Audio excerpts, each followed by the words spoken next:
This is the most random assortment of movies you might have ever seen in a tier list.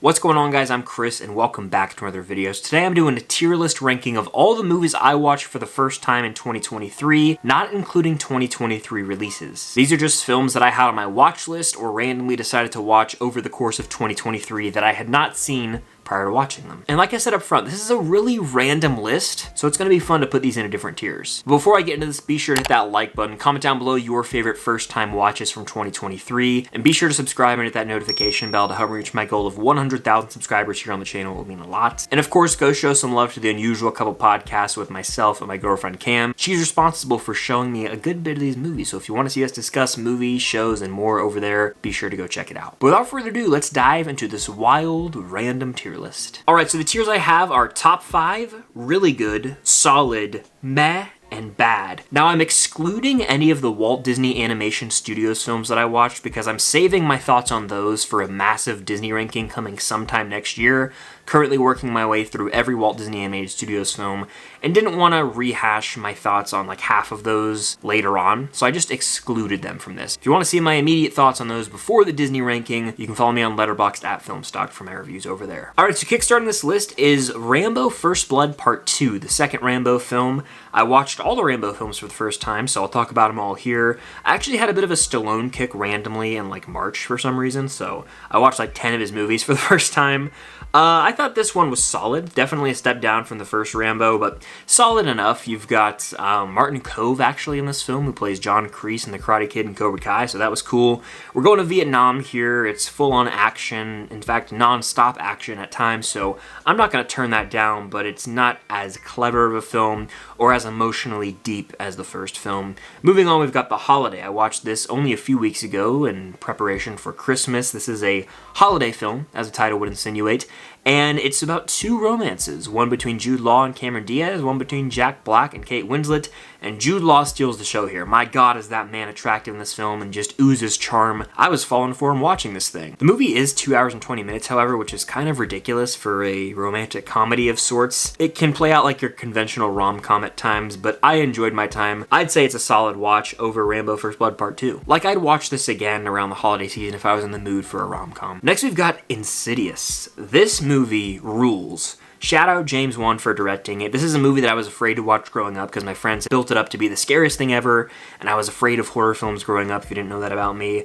Honestly, I'm going to confidently go ahead and put this in top 5. It's become one of my favorite horror films, and I just can't stop thinking about how effective it is. It's got one of the great jump scares in horror films.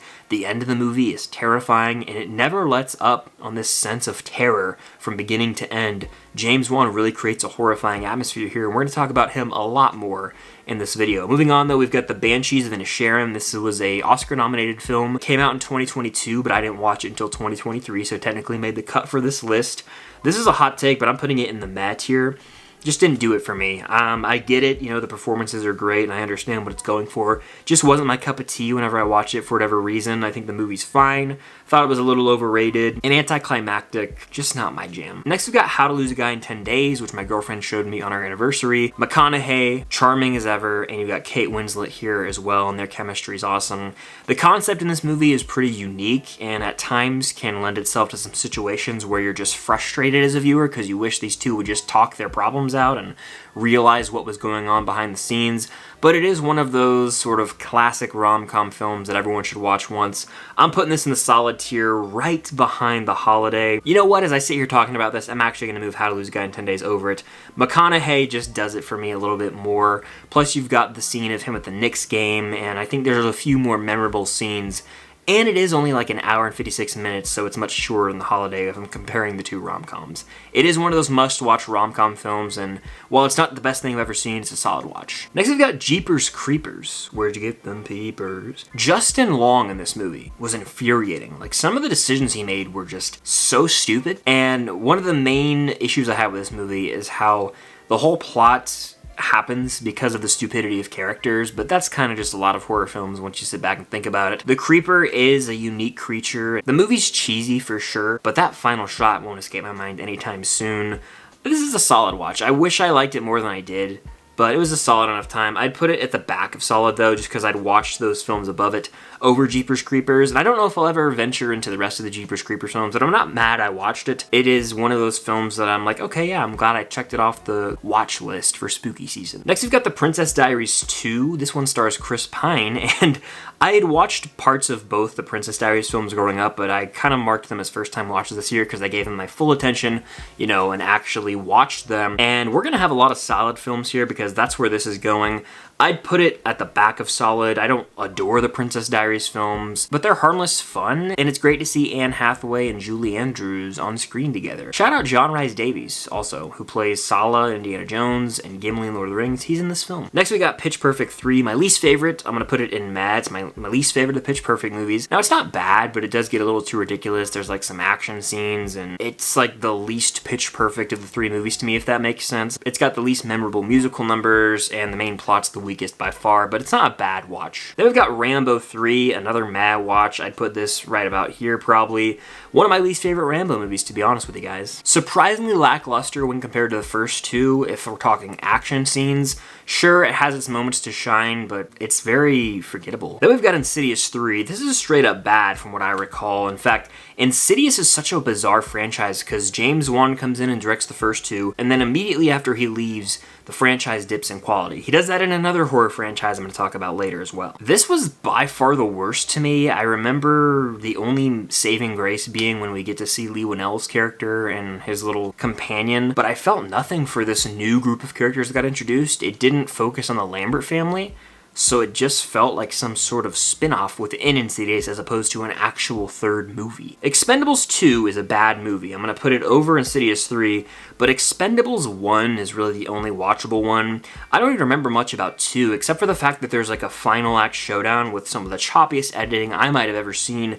In fact, all of these films have the most disorienting editing ever. There's a cut like every 0.2 seconds, and you'll be like, what the hell am I even looking at right now? I think this is also the one where you've got Arnold literally quoting Terminator lines. They all blend together. Next, we've got The Conjuring. This is easily a top 5 for me. I'm putting it at the top of top 5.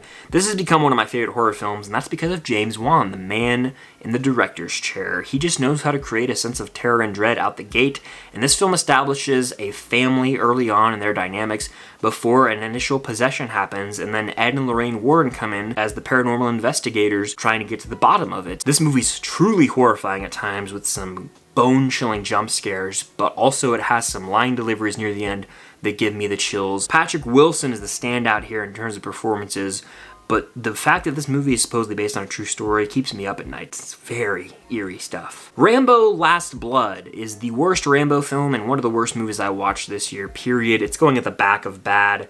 I like the premise, especially in the third act where it's like a Home Alone movie in terms of Rambo protecting his house. But the movie is so rushed through early on that it's hard to care about the main emotional core of the film. It tries to be like Taken at times. There's this whole cartel introduced. Distance between locations feels like nothing. It's almost like the final season of Game of Thrones when people would go across Westeros overnight. Much like the Expendables films, the editing here is really poorly done. And it was just such an unnecessary final Rambo movie. I didn't dig it at all. Next up, we've got The Conjuring, The Devil Made Me Do It. I'm going to put this in the meh tier because it still has Ed and Lorraine Warren, and there are some Conjuring moments to shine, but really and truly, it's such a drastic dip in quality compared to the first two, and that's because of the absence of James Wan.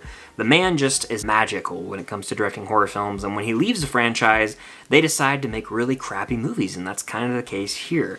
I'm going to put this in the meh tier, like I said. I'm actually going to go right here. I'd watch Pitch Perfect 3 over it. The movie's not awful, but when you look at the first two Conjuring films and how this follows it up, it's really upsetting and unfortunate how big of a drop in quality it was. Next, we've got The Princess Diaries. This is a solid watch. I'll put it right over the first. I think I ended up enjoying the first one more, but they're both pretty similar to me, and I honestly, actually, I'll put 2 over. I think 2's better because you got Chris Pine in there. John Tucker Must Die is one of those sort of coming-of-age high school comedy films from the 2000s that everyone has to watch. You've probably heard about it even if you haven't seen it. Yet again, I'm going in the solid tier, and it's going right behind The Holiday. It's a rom-com in a way with coming-of-age vibes. A lot of familiar faces here, but the movie's also really funny. He's the popular basketball player, and he's a player and a bunch of girls get together and screw him over. It's very funny, surprisingly heartfelt at times, and it features a young Penn Badgley. Shout out him. Next we've got Rambo, the 4th film, and probably the most violent movie I've ever seen. People's heads and limbs are getting blown off, and the movie's fairly disturbing at times because of the subject matter. I will never watch this again, I don't think, but it's one of the stronger Rambo films, so because of that, I do have to put it in the solid tier. I'll go right behind First Blood Part 2 just because of rewatchability, but it is a strong entry, and it came out in the 2000s, so it was a nice return to form for Rambo. Next we've got Cliffhanger, which is going in the really good tier. I don't know if it's in my top 5, it's on the outside looking in. This is one of the later films I watched in my Stallone watch through, and I believe it's actually getting a sequel or a remake, a reboot or something, but I'm down. As someone who's afraid of heights, this movie had my palms sweating from the opening. It embraces the cheese at times with John Lithgow as the villain. Michael Rooker is one of the supporting characters here. The snowy mountainside setting just works. They really flesh out the characters here, and I appreciated this movie for what it was. The opening, too, terrifying stuff if you're afraid of heights. Next, we've got Insidious Chapter 2. I'm going to go ahead and put this in top 5, at the back of top 5, but the 1-2 punch of Insidious 1 and 2 works for me. This film picks up right where the first left off, and it lets Patrick Wilson go full-on Jack Torrance at the end. He owns it, by the way. The movie's not as scary as the first, but James Wan's directorial style is still there. It had me holding my breath in certain scenes and clenching my fist in the third act to see how everything was going to play out. Insidious 1 and 2 have quickly become some of my favorite horror films. The Cheetah Girls is bad. I know that it's a DCOM and all that, but my girlfriend wanted me to watch this before watching the second one. I'd seen parts of both growing up, but I just marked them as first-time watches. I honestly would watch them over anything in this category just because I do think they're quicker and that Disney Channel style is weirdly nostalgic in a way. But the first Cheetah Girls gets so ridiculous. Like, the whole entire city stops to try and save a dog at one point, and they start singing in the streets of New York. Weird stuff. Next, we got the first Expendables, which I'm gonna put in meh. I'll put it, like, right here. I think it's fine. I don't remember what I gave it on Letterboxd, but it's definitely more watchable than the other 2 Expendables films, and the concept is cool. It's like the Avengers of 80s action stars, and it is what it is. The movie's kind of forgettable. The concept alone doesn't really make for the most interesting movie. Next, we've got Another Cinderella Story with Selena Gomez and Drew Seeley. A solid movie. This is the kind of movie that your girlfriend shows you, and you gotta embrace it. It's cheesy, but it's a lot of fun, and the songs are catchy, and the dancing is on point. Super well choreographed. This movie is one that I remember watching parts of on TV growing up on like the ABC Family channel, but I fully watched it recently, and I'm going in the solid tier. Honestly, fairly high. Like, I'm gonna put it right here. This movie, I'm actually gonna put it at the top of solid. You know, this movie is super fun, and I get nostalgic about it because I remember seeing so many clips of it on TV growing up. Is it actually a great movie? That's up to you to decide, but if you watch it with the right person and you got a little nostalgia for it, it makes for a solid watch. Next, we got Project X, which is the ultimate party movie, and I watched this with some friends late at night, and that's kind of the way you gotta watch this. It's a party movie. It gets absolutely batshit crazy at times. The insane antics build and build until the party gets completely out of control. It's a raunchy movie. The comedy hits. It's a fun watch. I think I gave it like a 3 out of 5, but in terms of enjoyment, I'll put it in really good. It's a movie that I see clips of on social media all the time, especially on TikTok, and the soundtrack slaps. This movie's just riotous. I think because of where I watched it with my buddies, I hold that higher. Is it really good? Actually, probably not, but it's an entertaining watch. Next, we got The Night Before. This is a first-time watch this year for me. It's a Christmas comedy with Seth Rogen, Joseph Gordon-Levitt, and Anthony Mackie. I'm gonna put this in the really good tier. The more I think about it, the more I like it, and I think I'll rewatch it next Christmas season. I'll put it like right here. I had some great laughs here. There were some surprise cameos in this film that I did not know about, and it was a different type of Christmas movie. I'm used to watching the classics. This is like a straight-up comedy with Seth Rogen, and it's set on Christmas. Give it to me. I enjoyed it. I had some great laughs. I could see myself going back to this one in years to come. The third Expendables movie is by far the worst. It's almost unwatchable. Harrison Ford's in this movie. I guarantee you he forgot he was in this movie. I am going bad, almost outright the worst, but Rambo Last Blood does exist, and I thought the movie was a total stinker. Expendables 3 is forgettable trash. It's PG-13. The Expendables has to be rated R, in my opinion. That's one of the gimmicks of it, and this is a softened version of that. Hobbs & Shaw is one of the better Fast and Furious films because it doesn't have Vin Diesel in it, so it can actually just be a good action movie. It's directed by David Leitch. You've got Idris Elba, Dwayne "The Rock" Johnson, and Jason Statham. I have to say that in terms of this list, I do have to go pretty good. I'll put it at the back because I really enjoyed the action in this film. David Leitch directed Bullet Train, and he's one of the better action directors today. Is it amazing? No, but I'd say it's a really good watch. I would give it like a 3.5 to 4 out of 5. And it's one of the stronger Fast and Furious films, which isn't saying a lot, but it is one of the more rewatchable fun ones. Pitch Perfect 2 is almost as good as the first in my opinion. I'm putting this pretty high. I'm gonna go right here at the top of really good. We get Haley Steinfeld in this movie. It's a very worthy sequel, and I've rewatched clips of this all the time. My girlfriend loves the Pitch Perfect trilogy,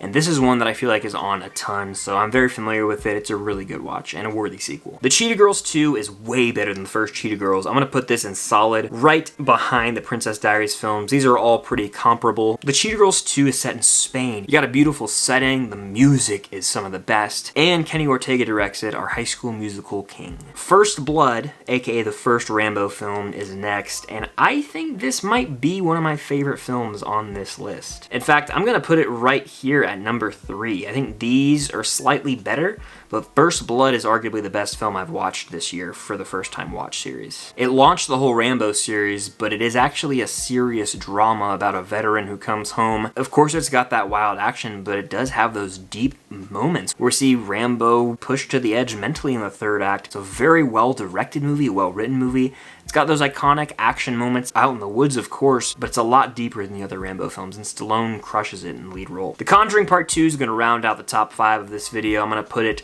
right here. I do give The Conjuring 2 the edge over Insidious 2. In fact, The Conjuring 2 is a scarier film than the first Conjuring in my opinion. James Wan does it yet again. He's got 4 out of the 5 top 5 slots here. When I first watched this movie, there's a jump scare that's not visual. It's just with the audio when we hear a really loud, low scream, and it made me jump literally out of my skin. I still am haunted by that. Then you've got the whole nun painting scene that gives me the heebie-jeebies. This movie's creepy as hell from the start and super well directed. It might be Wan's best directorial effort actually in terms of horror and making you just feel terror from the jump. This movie kicks ass and it's on par almost with the first Conjuring. Next we have F9, The Fast Saga. Bad. I don't know if it's outright the worst, but I'd probably put it like right here in the middle of it. It's just so damn fluffy. Like, I don't care about anything in this movie. They go to space. I'm done. This is the movie that really made me check out of the Fast and Furious franchise. Insidious, The Last Key is meh. I'd put it like right here because I did like it more than the third Insidious movie. I thought the plot was a little stronger, but it's got nothing on those first 2 Insidious movies. Malignant is another James Wan horror film, and I have to tip my hat to the unique concept here. It's an obscure, wild movie with a main character design that will just creep you out. There's a lot of body distortion going on here, but we don't get movies like this much. It comes from the mind of James Wan. It's a wacky movie, but he embraces it and you gotta respect it. It's a solid watch. I'm gonna go right in the middle of the solid tier, and again, these movies are all vastly different genres, so this just comes down to personal preference. Next we have Cobra.